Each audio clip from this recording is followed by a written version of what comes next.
नमस्कार विद्यार्थी मित्रांनो, आपल्या देशाच्या सुप्रीम कोर्टमध्ये एक याचिका दाखल करण्यात आलेली, ते म्हणजे आपल्या देशाच्या नाव बदलण्याबद्दलची ही याचिका होती। इंडिया हे नाव रद्द करून त्या जागी भारत किंवा हिंदुस्तान याच शब्दाचा फक्त वापर करण्यात यावा अशा बद्दलची ही याचिका होती। तर यावरच आपल्याला आज थोडंसं डिस्कशन करायचं आहे। नावाबद्दल आपल्या संविधानामध्ये कशी तरतूद दिलेली आहे, कुठे दिलेली आहे ते सुद्धा आपण बघणार आहोत। आणि हे लेक्चर तसं तुमचं कालच कंडक्ट झालं असतं, पण काल खूप पाऊस होता आणि बरंच डिस्टर्बन्स होतं, नेट स्लो होता, तसंच इलेक्ट्रिसिटी नव्हती, म्हणून हे रेकॉर्ड होऊ शकलं नाही। पण बरं झालं संध्याकाळपर्यंत कोर्टाचा यावर निर्णय सुद्धा आला, म्हणजे यावर काय निर्णय आलाय ते सुद्धा आपल्या आजच्या लेक्चरमध्ये कव्हर होऊन जाईल। ओके, तर मग आपल्याला सगळं डिस्कस करायचं, याचिका काय होती, कोर्टाने काय निर्णय दिलाय आणि संविधानामध्ये कशी तरतूद आहे याबद्दल।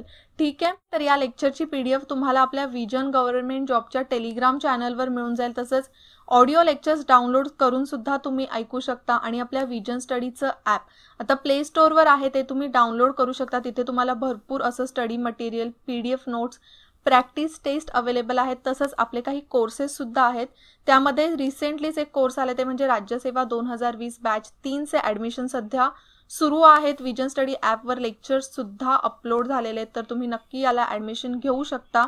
आणि या व्यतिरिक्त अजून 2 कोर्सेस आहेत, संयुक्त गट ब साठी आणि वेगवेगळ्या सब्जेक्टनुसार कोर्सेस। तुम्ही इंटरेस्टेड असाल तर नक्की या कोर्सेसना ॲडमिशन घ्या। ओके, सो मी लीना विजन गव्हर्नमेंट जॉबवर आपलं सगळ्यांचं अगदी मनापासून स्वागत करते। आता अजिबात वेळ न घालवता सुरुवात करूया आपण आपल्या लेक्चरला। तर बघा, सुप्रीम कोर्टमध्ये ही याचिका दाखल करण्यात आली होती। दिल्लीचे एक रेसिडेंट आहे, नाव त्यांचं नमः असं म्हणून होतं, तर नमा यांनी ही याचिका दाखल केलेली। ते काय म्हणतात त्यांच्या याचिकेमध्ये की कलम 1 मध्ये दुरुस्ती करून इंडिया हे नाव काढून टाकायचे। कलम 1 मध्ये आपलं कसं नाव दिलेलं आहे ते बघून घ्या एकदा। कलम 1 आपला म्हणतोय संघराज्य, कलम 1 मध्ये संघराज्य या शब्दाचा उल्लेख न करता, तर ही एक बाजू झाली। आपल्याला हे डिस्कस नाही करायचंय, जसं आपण राज्यांचा संघ असं म्हणतो ना आपल्या देशाला, पण आपला मेन पोर्शन कुठे आहे, त्यामध्ये दिलेला आहे इंडिया म्हणजेच भारत। तर इथे इंडिया या शब्दाचा वापर पहिल्यांदा करण्यात आलेला आहे आणि पुढे दिलेला आहे भारत। तर अशा प्रकारे हे कलम 1 आपलं सांगतंय। मग यामध्ये चेंज करून त्यामधून इंडिया हा शब्द काढून टाकायचा आणि त्या जागी भारत किंवा हिंदुस्तान या शब्दाचा वापर करायचा। म्हणजेच ही प्ली कशाबद्दलची आहे, याचिका कशाबद्दलची आहे, देशाचं नाव चेंज करण्याबद्दलची याचिका त्यांनी ही दाखल केलेली आहे। पण यावर सुप्रीम कोर्टाचा निर्णय सुद्धा आलेला आहे। CJ आनंद बोबडे यांनी हा निर्णय दिला। 3 जजेसचं हे बेंच होतं आणि त्यांनी हे निर्णय दिलाय की इंडिया हे नाव काढू शकत नाही। का काढू शकत नाही, कारण की भारत असे हे आधीच संविधानामध्ये दिलेलं आहे, म्हणजे हे चेंज करण्याला काहीच अर्थ नाहीये, कारण की ऑलरेडी भारत आपल्या संविधानामध्ये दिलेला आहे। तर इंडिया नाव काढून एवढा काही फरक पडणार नाहीये। बघा, तुम्हाला इथे दिसेल सुद्धा ते काय म्हणालेत, इथे तुम्हाला दिसेल हे 3 जजेसचं बेंच CJ आनंद बोबडे यांनी हेडेड केलेलं, त्यामध्ये AS बोपन्ना आणि ऋषिकेश रॉय हे अजून 2 जजेस होते। ते म्हणाले, why have you come here, India is already called Bharat in the constitution. तुम्ही हे पिटिशन घेऊन इथे का आलेला आहात, कारण की ऑलरेडी आपल्या कॉन्स्टिट्यूशन मध्ये इंडियाला भारत असं म्हणलेलं आहे, राईट। आणि त्यातच ते म्हणाले की आपण असं करू शकत नाही। पण बघा, एवढंच नाही सांगितलेलं आहे त्यांनी त्यांच्या निर्णयामध्ये। CJ असं सुद्धा म्हणालेत की यावर आम्ही काही निर्णय देणार नाही, आपण यात काही करू शकत नाही, पण हा गव्हर्नमेंट यावर विचार करू शकते। गव्हर्नमेंटला याबद्दल एक रिप्रेझेंटेशन द्या पाहिजे तर, आणि त्यावर गव्हर्नमेंट नक्की विचार करू शकते, पण असा कोणताच निर्णय किंवा असा कोणताच आदेश सुप्रीम कोर्टाकडून जाणार नाहीये, कारण की रिझन त्यांनी एक दिलेलंच आहे। मग यावर पिटिशनरचे जे वकील आहेत ते आर्ग्यू करताना काय म्हणाले, इंडिया जरी भारत असं म्हटलं जात असेल आपल्या कॉन्स्टिट्यूशन मध्ये, तरी सुद्धा इंडिया हे जे नाव आहे ते आपलं कल्चर आणि ट्रेडिशन देशाचं रिप्रेझेंट करत नाही। देशाचं ट्रेडिशन रिप्रेझेंट करतं का इंडिया नाव? नाही, कारण की 17व्या सेंचुरीमध्ये 17th सेंचुरीमध्ये ब्रिटिशांनी हे भारताला दिलेलं नाव आहे, फॉरेनर्सनी हे भारताला दिलेलं नाव आहे। जर बघायला गेलं तर हे जे नाव आहे ते ओरिजिन आहे ग्रीकचं, जे इंडिका मधून आलेलं आहे असं त्यांचं आर्ग्युमेंट आहे। बघा, 14, 15 आणि 16वं शतक आहे ना, या शतकामध्ये इंडियाला वेगवेगळ्या नावांनी वेगवेगळ्या आपण म्हणू शकतो प्रदेशातून ओळखलं जात होतं। जसं आपली जी रिव्हर आहे सिंधू नदी, इंडस रिव्हर, तर या इंडस रिव्हर वरून बरेचसे नावं चेंज झालेली आहेत. म्हटलं जातं की यावरून सुद्धा इंडिया नाव झालेलं आहे. ओके, पण इथे बघा आपल्या जे इंडिया नाव आहे त्याच्यावरून कल्चर दिसून येत नाही. इनफॅक्ट आपण म्हणू शकतो की भारतीयांचं जे इमोशनली अटॅचमेंट आहे ते सुद्धा भारत या नावाशीच आहे आणि ते आपल्याला भरपूर वेळा दिसून सुद्धा येतं. आपले जे नॅशनल अँथम आहे तर त्यामध्ये आपण कसं म्हणतो, भारत भाग्यविधाता, इंडिया भाग्यविधाता असं म्हटलेलं आहे का? नाही. तर इथे एक भारत आलं आणि मेनली आपण भरपूर असे जेव्हा स्लोगन्स बघतो तर या एक स्लोगन आहे भारत माता की जय. इंडिया माता की जय म्हणतो का आपण? नाही म्हणत ना. म्हणजेच इथे काय एक प्रकारे लोकांचे इमोशन्स सुद्धा जेव्हा देशाशी कनेक्टेड असतात ते थोडेसे असे पेट्रिऑटिक असतात ना, तेव्हा भारत या नावाशी जास्त कनेक्टेड असतात. इनफॅक्ट मी सुद्धा भारत या नावाशी जास्त कनेक्टेड आहे इंडियापेक्षा, कारण की ऑब्व्हियसली त्याचं ओरिजिन जे आहे ते दुसरीकडून आलेलं आहे आणि भारत एक आपण म्हणू शकतो कल्चरल नाव आहे. आता त्याचं ओरिजिन कुठे नाही ते मी तुम्हाला पुढे सांगणारच आहे. आणि इनफॅक्ट एवढंच नाही, ओरिजिन एवढंच फक्त विषय नाहीये इथे. तर इंडिया जेव्हा आपण असं म्हणतो तर आपलं जेव्हा वसाहतवाद होतं, म्हणजे ब्रिटिशांनी जेव्हा आपल्याकडे वसाहत केली, जे काही अत्याचार केले त्या गोष्टींची आठवण आपल्याला सतत होते इंडिया नावातून.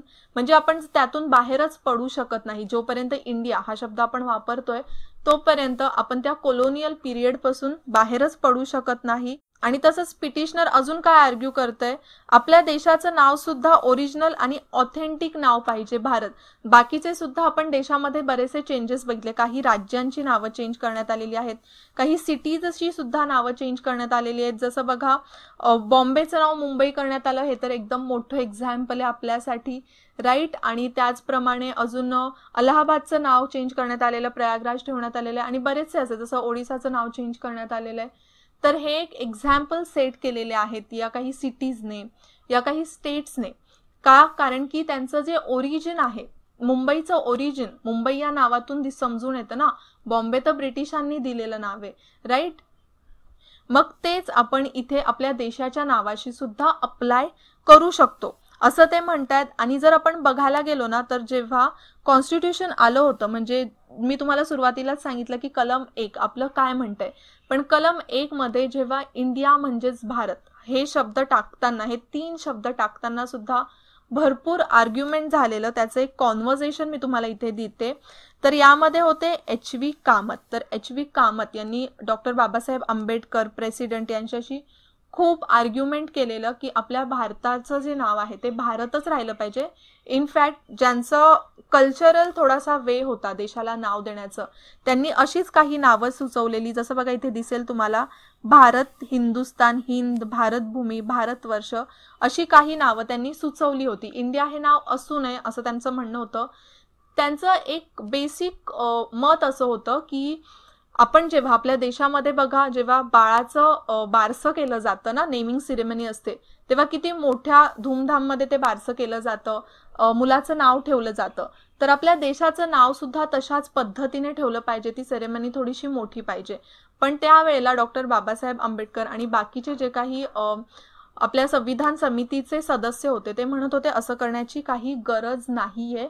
इंडिया म्हणजेच भारत हे तसंच राहू द्या, यामध्ये काहीच चेंज करण्याची गरज नाहीये. पण यावर तेव्हा सुद्धा भरपूर आर्ग्युमेंट झालेलं आणि फायनली इंडिया मीन्स भारत हेच आपल्या संविधानामध्ये ऍड करण्यात आलेलं. ओके, तर असे बरेचसे आर्ग्युमेंट झालेले तिथे. इथे तुम्ही हे थोडंसं कॉन्व्हर्सेशन वाचू सुद्धा शकता. इनफॅक्ट हे भरपूर मोठं कॉन्व्हर्सेशन नेटवर अवेलेबल आहे, मी तिथूनच घेतलेलं आहे. कशा प्रकारे एच.व्ही. कामत यांनी आर्ग्युमेंट केलेलं देशाच्या नावाबद्दल. तर बघा, आता जर आपण ओरिजिन बघितलं, भारत या नावाचं ओरिजिन कुठून आहे, तर तुम्हाला राजा भरत म्हणून माहितीच असतील. महाभारत जर तुम्ही पाहिलं असेल तर तुम्हाला माहिती असेल, दुष्यंत आणि शकुंतला यांचा हा मुलगा होता आणि हे आपल्या वेदांमध्ये सांगितलेलं आहे, महाभारतात सुरुवातीला सांगितलेलं आहे. आणि ते असे पहिले राजा होते की ज्यांनी पूर्ण भारतावर पहिल्यांदा विजय मिळवला होता आणि म्हणूनच त्यांच्या नावावरून आपल्या देशाला नाव पडलेलं भारत. मग तेव्हा भारताला भारतवर्ष म्हणून ओळखलं जाऊ लागलेलं.